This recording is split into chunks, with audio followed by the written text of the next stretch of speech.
y'all, I'm T the Brand, expert lash artist and educator. Welcome to my channel. In this video, we're going to talk about lash lengths and curls and when to use what on what types of eye shapes and natural lashes. Before we get into this video, if you haven't already, hit the subscribe button and join the community on my channel. You will learn here, you will grow here, and you will receive support. If you like the video, be sure to hit the like button. If you have any questions, any comments, drop them in the comment section, and don't forget to turn on your bell notification button so that you're aware every time I share new valuable content. So let's get to it. Okay, so being knowledgeable about lash lengths and curls is super important for 3 reasons. I mean, there are more than 3 reasons, but the main 3 reasons are: 1, so that you don't cause any natural lash damage to your client's eyes. Using the wrong lengths on a natural lash that can't hold that length or isn't strong enough for that length is going to create some type of lash damage, and you want to avoid that at all costs. The second reason is because when you're doing your clients' consultations with them, you want to be able to educate them on lash lengths. A lot of times when clients come in, they don't know the difference between a 15 millimeter and an 11 millimeter, and it's your job to educate them about the different lengths as well as the different curls. And lastly, it's important that you understand the difference between lash lengths and curls so that you are able to analyze eye shapes and create a style that's going to best complement your client's eyes instead of giving them something that may make their eyes and their overall appearance not cool. So I'm going to show you guys what a millimeter looks like, as well as the difference between lash lengths. And I'm sure you've seen, if you're lashing or if you haven't lashed, I'm going to show you the difference between a few lash lengths as well as 3 of the main lash curls that are used in the industry. Now, when it comes to lash curls, there are a gazillion of them. You have B curls and C curls and CC and D and J and L and M. I only use C, CC, and D curl. I have used B curls before because I had a client a while ago, maybe a year ago, who was interested in like the B curl. So that's what we went with for her. But typically I only use those 3 curls. So I'm going to show you guys the difference between those 3 curls and show you a way that you can educate your clients during your consultation and a way that you can be knowledgeable about what curl and what length a client needs for their lash set.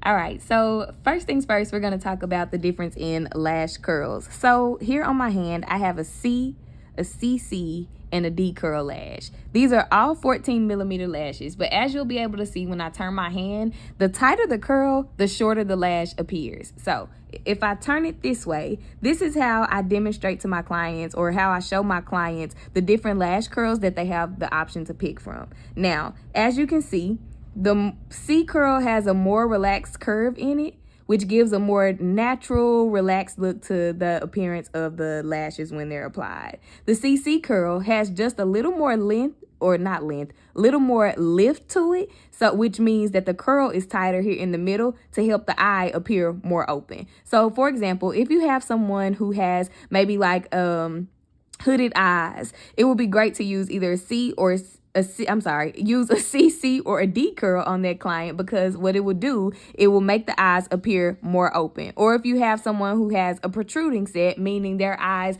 kind of come out a little further than the socket, you wouldn't want to go with a D or a CC. You will want to go with the C so that this doesn't create a greater lift to their eyes and make the appearance of their eyes to be even more protruding than they are. So again, just to show you guys the difference in the curls, as you can see, as the curls progress from C to D to a D curl, that curve in the middle gets tighter. So when you're explaining to your clients, one thing that a lot of beginner lash artists make the mistake of is referencing a D curl as a dramatic curl. Now, a few years ago, yeah, that's probably, you know, what would be appropriate to say because we just didn't know any better. But now I think it's best so that you don't scare your clients with a D curl by just explaining to them the difference between the curls. Some curls gives you a greater lift than others do on your eyes. So if you have small eyes, it's great to go with the curl that's gonna give the eyes a more open, lifted look, versus a C curl, which will, you know, just kind of keep the eyes looking closed, if not more closed than they already appear. I hope that makes sense. I believe it does.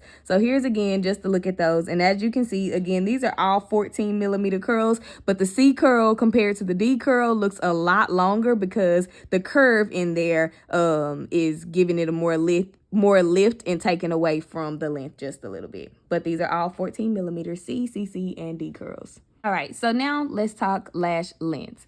These are all C curl lashes. This is a 15, 14, and 13 millimeter lash strips. When I do my consultations for new clients and I check and see what lengths they prefer for their lashes, I always ask them if they want to go short, medium, or long. And I kind of have the numbers categorized in my head by short, medium, and long. So I would consider anything from 10 to 12 millimeters short, anything from 13 to 15 millimeters medium, and anything from 16 to 18 to be long, and anything over like 18 is extra long. So with these considered, as you can see from the side, the curls are all the same. They just gradually increase in length. Now, when I show my clients the lash lengths, I always show them on the back of my hand like so that they can actually see the length increase from the shortest length to the longest. And I explain to them that this is just how they go up by millimeter. So if I also have a client who's a returning client, let's say she wears a 13, but she wants to go a little bit longer to give her lashes a little more sass, I wouldn't take her up to a 14 because considering how short a millimeter is, she won't see the difference between these two. So I always jump at least 2 millimeters so that they can see a difference in the lash lengths. Now, having a pair of tweezers that can show you the difference in millimeters will definitely help you and help your clients. So as you can see, oh, come on, focus. As you can see, this little metric right here measures millimeters of lashes. I'm trying to get it back in the focus of the camera. Okay, there we go. So from one line to the next, that's a millimeter. So that's how much the lashes barely increase in length. And so explaining to your clients that a millimeter isn't a huge jump is important. I've had clients in the past who wanted to go longer but were afraid of the sound of like a 16 millimeter because they don't see millimeters often. We don't see millimeters often. We either look at inches or we look at centimeters or feet and so on. So explaining to them that a millimeter isn't much of a difference is super important. And again, having tweezers like so helps. These tweezers are the number 8 limited edition from the Lash Supply. They are fiber tip tweezers, and I love them, y'all. This video ain't about tweezers, but I just gotta show y'all. These tweezers do not have like the big heavy grooves in them that get your lashes stuck like some fiber tip tweezers do. So these are my favorites right now. Go order them from thelashsupply.com. Use code T10 at checkout for 10% off your orders and for free shipping. Okay, so when I'm explaining my lash length, that's how I do it. And I usually ask the client, which one they're comfortable with as their longest length. If they say a 14, so I know I need to do the rest of my mapping depending on what their eye shape is and what look they're trying to achieve. I just need to make sure I don't go any longer than 14, and I need to do the rest of my mapping based on shorter lengths. And the same thing with longer lengths. If they say they want to go 15 as the longest or go a little longer, I would show them some other lengths, but I always just make sure I know what they want their longest length to be. So that is that on lash lengths. So now that we've gotten into the visuals of lengths and curls and hopefully understand the metrics of a millimeter and how to share that and translate it to our clients, as well as the difference between C, CC, and D curl lashes, let's talk about some really important stuff. 3 things that I want to hit on are natural lashes and lengths, eye shapes and curls, as well as eye shapes and lengths. So first, with natural lashes and lengths, it is very important to know when and where to put what lengths on what lashes. This is where lash anatomy plays a huge part. So understanding what stage a natural lash is in will help you determine if a certain lash length should go on that lash or not. For example, if you have an anagen that you are able to lash, it wouldn't be wise at all to put a 14 millimeter lash on an anagen, because although a lash may have a lower weight, even if you use a 0.03 lash fan, if it's still too long, that extension is going to add weight to that natural lash, and it could cause damage by breaking the natural lash, or the extension just won't hold and stay on the natural lash, and then your client feels like, okay, all of my lashes are falling out. But it may be a thing with retention, so you have to know that certain lengths go on certain lashes. Now, if the lash is healthy and thriving, then go ahead and put your 14 on that natural lash, but make sure that you are not putting 25 millimeter lashes or any kind of long length lashes on an extension that is either very dense and light in color or very short. Most of the time, that's going to be an anagen lash.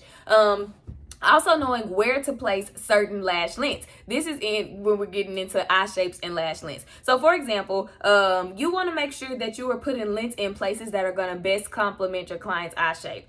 I have a very small eye, but my lashes are styled in a way that allow my eyes to look more open. For example, The longest length of my lash is right here where my eyebrow arch is. And we did this on purpose just to kind of try something, but also because my lash artist felt like that would best complement the way that my eye shape is. And I was like, cool, let's go with it. So had she put my longest length more over here, what it would do is actually open my eye up all the way around. Now, that's beautiful if that's what we wanted to go for, and there's nothing wrong with that. That's the purpose of a doll eye or an open eye set when you're doing your mapping and everything.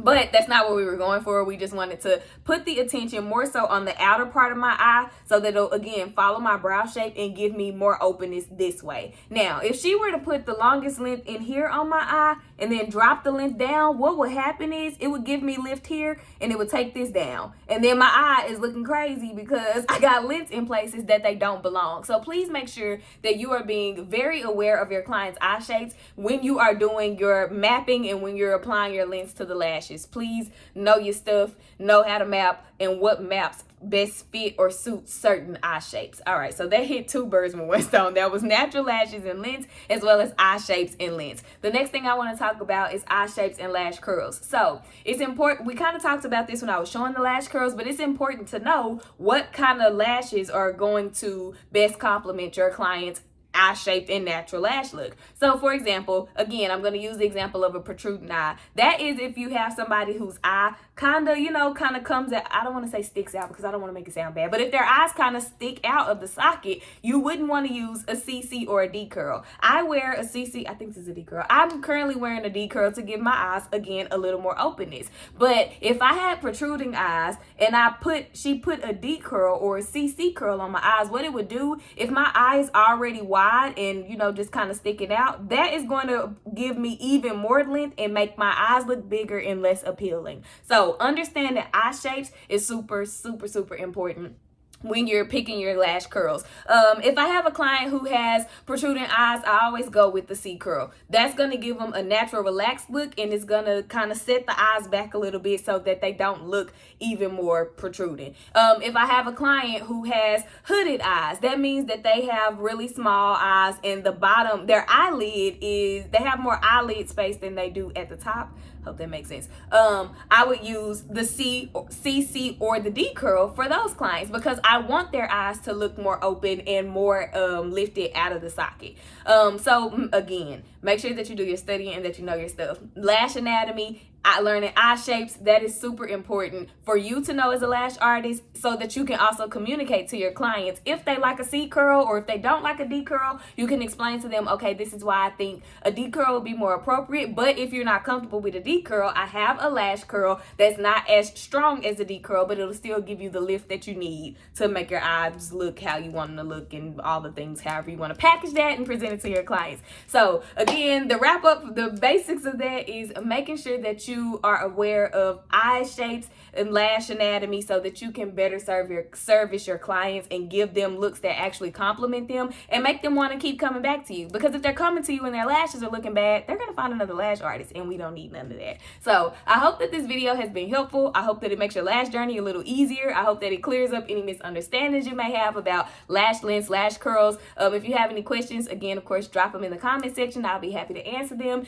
If you like the video, hit the like button, subscribe to the channel so that you can learn and grow here, and don't forget to turn on your bell notification button so that you're aware every time I share new valuable content. That's it for this video, y'all, and I will see y'all in the next one.